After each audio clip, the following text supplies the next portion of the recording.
The story of Isabel de Valois begins in the year 1546, in the glittering heart of the French court. She was born into a world of power, art, and ambition, the daughter of King Henry II and Catherine de' Medici, a queen both admired and feared for her intellect and iron will. Isabel was the third daughter in a family of princes and princesses, each a potential piece in the vast chessboard of European politics. From the very first days of her life, her existence carried weight beyond childhood. She was not merely a child, she was a symbol of alliance, a card that might one day be played in the game of kings. And yet, in those early years, Isabel knew only laughter, music, and gardens in bloom. She was described as gentle, with luminous dark eyes and a smile that softened even the stern faces of courtiers. She learned languages, Latin, Italian, Spanish, her tutors shaping her mind with the tools of diplomacy long before she understood their purpose. Afternoons were filled with the strumming of the lute, with dancing lessons, with the hum of poems read aloud in candlelit halls. Surrounded by her sisters and brothers, Isabel's world seemed a tapestry woven with gold threads. Childhood for her was brief but radiant, a span of years in which the weight of crowns and treaties had not yet pressed upon her. Outside those palace walls, however, Europe trembled with endless conflict. The long rivalry between France and Spain was bleeding both kingdoms dry. And soon, the laughter of a young princess would be silenced by the needs of nations. By the time Isabel turned 13, the world around her had changed. France was weary from years of war, and her father, King Henry II, sought a way to secure peace with Spain. The answer was marriage, a bond not of love, but of necessity. Treaties often lived or died by the vows of princesses, and Isabel's hand became the seal of an agreement between two rival crowns. She was promised to Philip II of Spain, a man 30 years her senior, already twice married, and burdened with the rule of a vast empire stretching from Madrid to the Americas. For Isabel, the news was both dazzling and frightening. Spain was a land she had never seen, a land spoken of in hushed tones for its rigid court and somber rituals. Yet, as she stood beside her mother, Catherine de' Medici, she was taught not to tremble. A princess, her mother reminded her, was not free to dream of her own destiny, she was a bridge between kingdoms. Catherine's gaze was sharp, almost cold, as she brushed a strand of hair from her daughter's face. "You will go as a daughter of France," she said, "but you must live as a queen of Spain." Preparations began swiftly. The court tailors crafted gowns of silver thread and velvet, gifts were chosen for the Spanish envoys, and Isabel's lessons in Spanish manners intensified. She learned how to bow in the restrained fashion of Madrid, how to speak with formality, how to walk with a measured grace that revealed dignity above all. Yet in private, when she was alone with her sisters, she confessed her fears. Would her new husband be kind? Would she be happy? Or would she be nothing more than a stranger in a foreign land? The marriage of Isabel de Valois to Philip II was not sealed in the warmth of a chapel but in the cold language of diplomacy. In 1559, the Treaty of Cateau-Cambrésis was signed, ending decades of war between France and Spain. As part of this fragile peace, Isabel was bound to Philip, though she had never seen his face. The ceremony was conducted by proxy in Paris, a Spanish representative stood in Philip's place, repeating the vows on his behalf. Isabel, dressed in a gown of white satin adorned with pearls, lowered her eyes as words of union were spoken. She was only 13, her voice soft, her hands trembling in her gloves. Yet, to the court, she appeared serene, the very image of obedience and grace. Applause echoed in the great hall, not for the girl, but for the peace her body now represented. After the vows, came farewell. The day she left France was heavy with sorrow.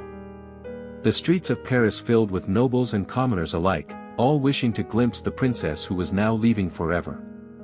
Isabel clung to her sisters, her tears carefully hidden behind a veil, for queens were not meant to weep in public. Catherine de' Medici embraced her daughter one last time. "Remember who you are," she whispered, her words both blessing and command. Carriages lined with velvet awaited her, guarded by soldiers.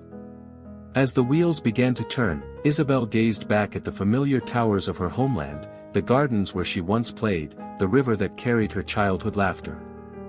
The bells of Paris tolled in the distance, solemn and unyielding. Ahead lay Spain, stern, devout, and unknown. Behind lay France, her cradle of innocence. And so, with the weight of two kingdoms upon her, Isabel crossed the threshold into a life she had not chosen. The journey to Spain was long and solemn, marked by the endless rhythm of hooves and the hush of foreign landscapes. Isabel, still barely more than a child, watched from her carriage as fields and mountains unfolded, each mile carrying her further from France. Her ladies-in-waiting whispered comfort, but silence often reigned. With every passing day, the weight of her destiny pressed more firmly upon her shoulders. When at last she reached the Spanish border, the air seemed heavier, more austere. Processions awaited her, banners of Castile and Aragon rising in the wind. Drums beat in slow, measured cadence, and priests held aloft crosses that gleamed in the sunlight. Isabel stepped down, her gown sweeping the earth, her veil casting a shadow over her face. She moved carefully, every gesture watched, every word weighed, for now she was no longer the daughter of France, she was the Queen of Spain. The first meeting with Philip II was arranged with grandeur. He stood before her in the hall of Guadalajara, dressed in black velvet, his posture commanding, his face grave. Lines of age and rule etched his features, but his gaze was steady, calculating. Isabel curtsied deeply, her heart pounding. When she finally looked up, their eyes met, his, dark and reserved, hers, bright yet uncertain. Philip spoke few words, his voice low and formal, welcoming her as both wife and queen. There was no romance in their greeting, no spark of youthful joy. Instead, there was duty, dignity, and the silent recognition that their lives were now bound by politics, not choice. For Isabel, the warmth of childhood seemed to vanish in that moment, replaced by the cold stone walls of Spanish power. Life within the Spanish court was unlike anything Isabel had ever known. In France, laughter often spilled through the corridors, music echoed late into the night, and courtiers dazzled with color and charm. Spain was different, somber, restrained, governed by ritual and silence. At dawn, bells called the court to prayer, and the day unfolded with strict precision, masses, audiences, councils, ceremonies. Every gesture of the queen was measured, every glance interpreted. Isabel's apartments were richly decorated with tapestries and gilt, yet they felt more like a sanctuary of stone than a home. Her ladies whispered in Castilian, a language still foreign on her tongue.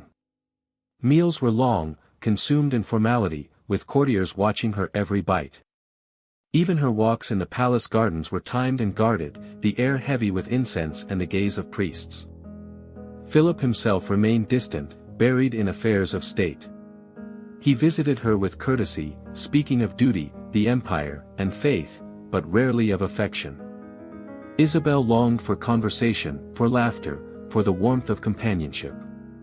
At night, when candles burned low, she sat by the window and gazed at the stars, remembering the gardens of France, her sister's voices, her mother's final embrace. The court, though respectful, was not welcoming. Whispers followed her, of her youth, of her foreign ways, of whether she could provide Spain with an heir. Isabel smiled in public, her eyes lowered with humility, but within, she felt the chill of isolation. She was a queen, yes, but also a girl alone in a world that demanded she be more than she was ready to be. In time, Isabel began to adapt to the rhythm of her new life. The stiffness of the Spanish court, which had once suffocated her, became a pattern she could navigate. She learned the language with elegance, her French accent softening until her Castilian carried music of its own. Courtiers, who once doubted her, now remarked upon her composure, her gentleness, and the grace that seemed to light the austere halls. Her days remained filled with ceremony, but Isabel discovered small spaces of freedom within them. She read poetry in the quiet of her chambers, sketched flowers from the palace gardens, and wrote letters to her sisters in France, letters that carried both longing and resilience. She learned to hide her tears and present only serenity, a mask that slowly became her strength. Philip, though distant, grew accustomed to her presence. He was a man shaped by duty, heavy with the weight of empire, yet he could not ignore Isabel's calm dignity. At times, he softened, allowing glimpses of humanity, an evening walk in the garden, a brief smile during a feast, a word of encouragement when she faltered. These moments were rare, but Isabel cherished them, for they were proof that beneath the crown and armor of kingship, he was still a man. Slowly, she began to occupy a space not only as his wife but as his confidant. Though she was young, her gentleness disarmed suspicion, and her intelligence, carefully veiled by humility, earned his respect. Within the rigid world of Spain, Isabel was no longer a stranger. She was becoming its queen. As Isabel settled into her role, whispers of another expectation grew louder, an heir. The Spanish court, deeply conscious of succession, looked to the young queen with anxious eyes. Philip already had children from his earlier marriages, but the empire longed for a fresh symbol of unity, a child born of both France and Spain. For Isabel, the thought of motherhood stirred both joy and fear.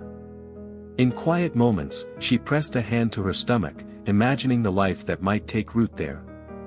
She dreamed of a child who would carry her laughter, who would chase sunlight through palace gardens as she once did in France.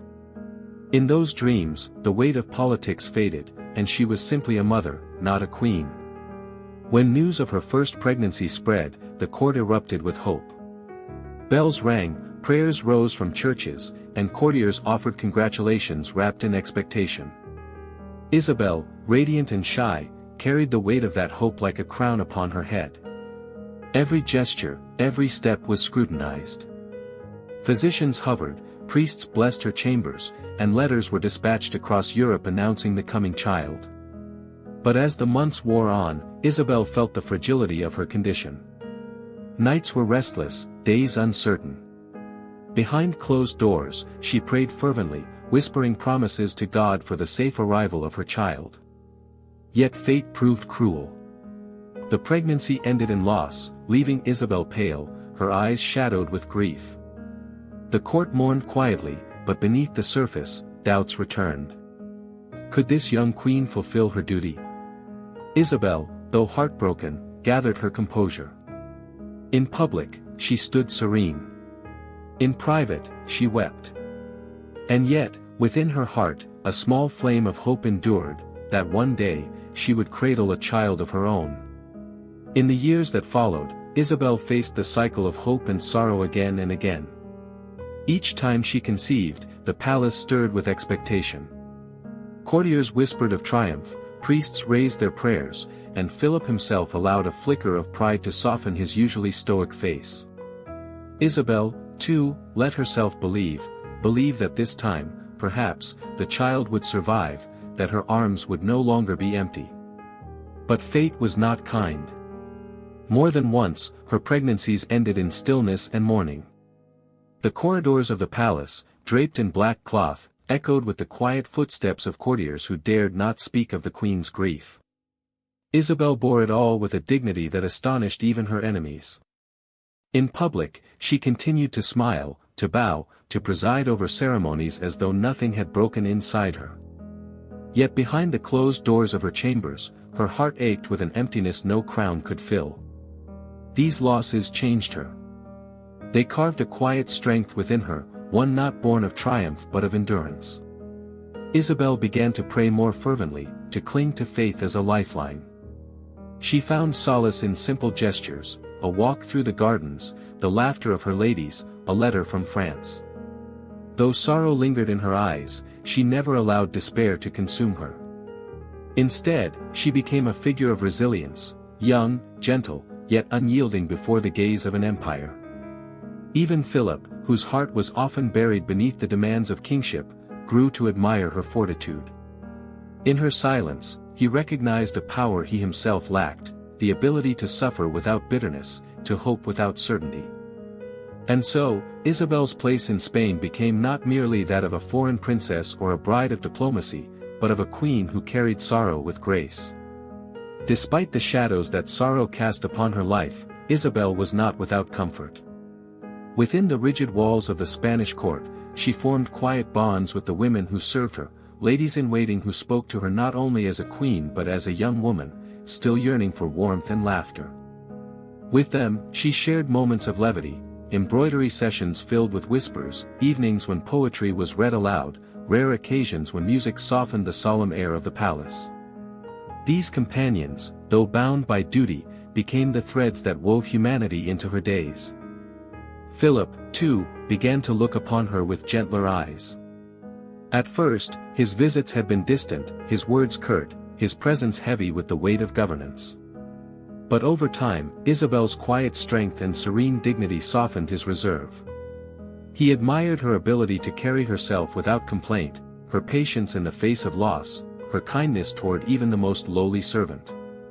In moments of rare intimacy, he shared with her the burdens of empire, wars in the Netherlands, threats from the Ottoman Turks, the ceaseless demands of faith and politics. Isabel listened, not with judgment, but with an understanding that surprised him. Slowly, a bond took root. Though theirs was not a union born of passion, it began to carry the weight of mutual respect, and even tenderness. Philip would sometimes linger at her side, asking after her health, or pausing to walk with her through the gardens at dusk. Isabel, in turn, offered him not only loyalty but a quiet companionship he had not known in years. Their love was not fiery, but it was steady, a flame that glowed softly in the darkness of courtly life. For Isabel, this closeness brought a measure of peace. Though the ache of lost children never faded, she was no longer alone in her grief. She had found, within the constraints of duty, a partnership that offered her both solace and strength. As Isabel entered her late teens, she blossomed into a figure of striking grace. The little girl who once trembled at the thought of leaving France was now a queen admired for her poise. At 16, 17, she carried herself with the composure of a woman twice her age, her dark eyes reflecting both wisdom and sorrow. The Spanish court, once skeptical of her, now spoke of her as a blessing to the kingdom. Poets praised her beauty, courtiers marveled at her dignity, and even foreign envoys carried tales of the young queen whose gentleness softened the sternness of Spain. Yet, beneath the admiration, shadows lingered. Each passing year without a living heir deepened the whispers of uncertainty. The pressure weighed heavily on Isabel, though she rarely showed it. She continued her prayers, her quiet routines, her graceful duties, all while holding fast to hope. For a time, that hope seemed to brighten, another pregnancy, another promise of renewal. Bells rang once more, the empire rejoiced, and Isabel allowed herself to dream. But fate, relentless as ever, did not bend to her longing. Her health weakened, her strength waned, and each day became a test of endurance. Still, she smiled for those around her, unwilling to let them see the storm within. Philip, though burdened with affairs of state, stayed closer to her side. He recognized the fragility in her form, the pale cast to her cheeks, the courage with which she bore her suffering. The palace grew hushed, its halls filled with both reverence and dread. Isabel was no longer just the Queen of Spain, she had become a symbol of resilience, a young woman who carried her crown with unshakable grace even as destiny pressed her toward an early twilight. By the year 1568, Isabel's health had begun to fail in ways that could no longer be hidden. Once radiant and lively, she grew pale, her steps slower, her voice softer. Physicians moved constantly in and out of her chambers, armed with remedies and prayers, but little seemed to restore her strength. The court, always watchful, sensed the gravity of her condition. Where once the air had been filled with expectation, now it was heavy with dread. Philip, though a king encumbered with endless matters of empire, found himself at her bedside more often. He, a man not known for tenderness, sat quietly near her, speaking little but present nonetheless. To some, his silence was a reflection of sorrow too deep to voice. To Isabel, it was a small but precious comfort. She would take his hand, frail fingers resting in his, and whisper reassurances, not for herself, but for him. The courtiers prayed in the chapel, the streets of Madrid filled with processions of the faithful pleading for the Queen's recovery. Bells tolled solemnly, echoing through the city as though the kingdom itself shared her suffering. Isabel, though weakened, maintained her composure. She asked for letters from her family in France, for the sound of soft hymns in her chambers, for the company of her ladies who had walked with her through years of exile and endurance. In those last weeks, she seemed to carry both peace and resignation. She was only 21, yet she bore herself as if she had lived a lifetime. Her eyes, once filled with youthful uncertainty, now shone with a quiet acceptance. For those around her, it was clear, the Queen's story was nearing its final chapter. In the chill of autumn, 1568, the quiet of Isabel's chambers was broken only by the sound of whispered prayers and the faint crackle of candlelight. The young queen lay upon her bed, her body fragile, her breath uneven, her face pale as ivory. Around her, priests murmured words of comfort, ladies wept softly into their veils, and courtiers lingered in silence.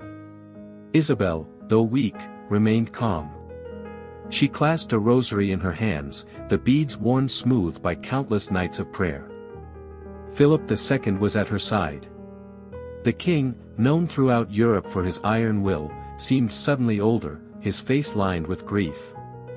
He held her hand tightly, reluctant to let go, as though by sheer force of presence he might keep her in this world. Isabel turned her gaze to him, tender, steady, without fear. With her last strength, she whispered words of devotion, not to crown or country, but to him as husband, as companion. When her final breath left her, a profound silence fell. Bells tolled across Madrid, their solemn peals carrying the news that the Queen was gone. She was only 21, a life barely begun, yet already etched in history. The court dressed in mourning, black cloth draping the halls. Philip secluded himself, his grief hidden from the world, though those closest to him knew the depth of his loss. Spain mourned not only a queen, but a figure of serenity and sacrifice, a foreign princess who had become their own. Isabel de Valois left no surviving children, no heir to bind France and Spain through her blood.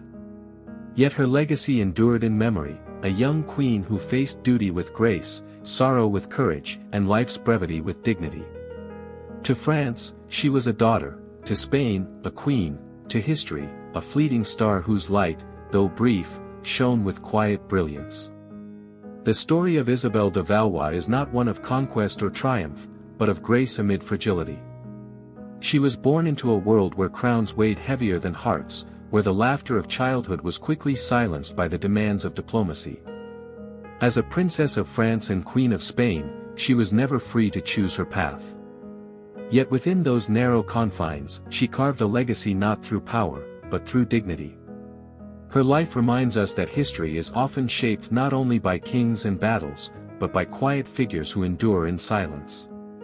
Isabel's gentleness softened the stern walls of Madrid, her patience steadied the hand of a king, and her resilience gave hope to a people who saw in her a symbol of devotion.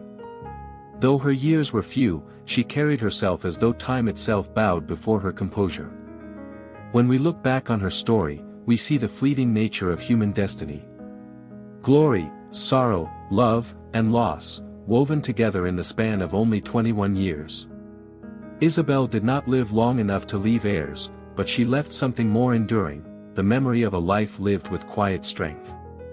Her presence, though brief, was a reminder that even within the machinery of empires, the soul of one young woman could shine with extraordinary light. And so, as the bells of history toll, Isabel de Valois remains a figure both fragile and eternal, an echo of grace in an age of iron.